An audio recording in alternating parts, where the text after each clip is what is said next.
নমস্কার বন্ধুরা, তোমাদের সবাইকে স্বাগত জানাই আরও একটি নতুন ভিডিওতে। আগামী 12ই এপ্রিল আইএসএল 2025-এর ফাইনালে মুখোমুখি হচ্ছে মোহনবাগান এবং বেঙ্গালুরু এফসি দল। এবং আজকের এই ভিডিওতে কিন্তু মোহনবাগান দলের প্লেইং 11 নিয়ে আলোচনা করব। তাছাড়া এই ম্যাচে কোচ মলিনা কী ট্যাকটিক্সে জিততে চলেছে সেই বিষয়েও আলোচনা করব। তাই ভিডিওটি শেষ পর্যন্ত দেখো এবং মোহনবাগান দলের একজন ডাইহার্ট ফ্যান হলে এবং মোহনবাগানকে যদি ফাইনালে জিততে দেখতে চাও তাহলে অবশ্যই ভিডিওটিকে একটি লাইক করে নিও আর চ্যানেলটিকেও সাবস্ক্রাইব করে নিও মোহনবাগান দলের সমস্ত আপডেট পাওয়ার জন্য। সো এবার যদি প্রথমেই মোহনবাগানের প্লেইং 11-এর কথা বলি তাহলে 4-4-2 ফরমেশনেই কিন্তু দল সাজাবে কোচ মলিনা, যেখানে গোলকিপারে থাকবে বিশাল কায়েত। এরপর দুজন সেন্টার ব্যাক হবে কিন্তু অবশ্যই টম আলরেড এবং আলবার্টো রড্রিগেজ। এরপর রাইট ব্যাকে থাকবে কিন্তু অবশ্যই আশিস রায়, লেফট ব্যাকে থাকবে কিন্তু সুভাশিস বোস।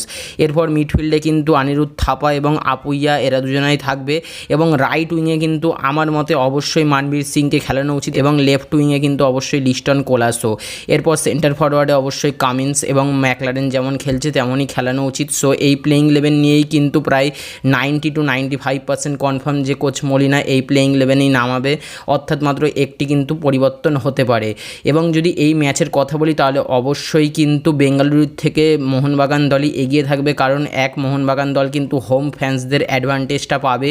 তাছাড়া মোহনবাগান দল কিন্তু যে ফরমেশনে যেভাবে খেলছে অবশ্যই কিন্তু মোহনবাগান দলের জেতার সম্ভাবনাই বেশি। এবং বেঙ্গালুরু দল কিন্তু অবশ্যই সুনীল ছেত্রী দুর্দান্ত পারফরমেন্স করছে, বেঙ্গালুরুর মিডফিল্ডও কিন্তু দুর্দান্ত পারফরমেন্স করছে। সো তোমাদের মতে এই ম্যাচে কোন দলের পাল্লা ভারী রয়েছে অবশ্যই কমেন্ট করে জানিয়ে দিই। আর বেঙ্গালুরু দল কিন্তু চাইবে আইএসএল 2022-এ মোহনবাগান দল যে তাদেরকে হারিয়ে চ্যাম্পিয়নশিপ জিতেছিল সেইটা কিন্তু অবশ্যই তার বদলা নিতে চাইবে। এবার দেখা যাক যে শেষ পর্যন্ত কি হয়।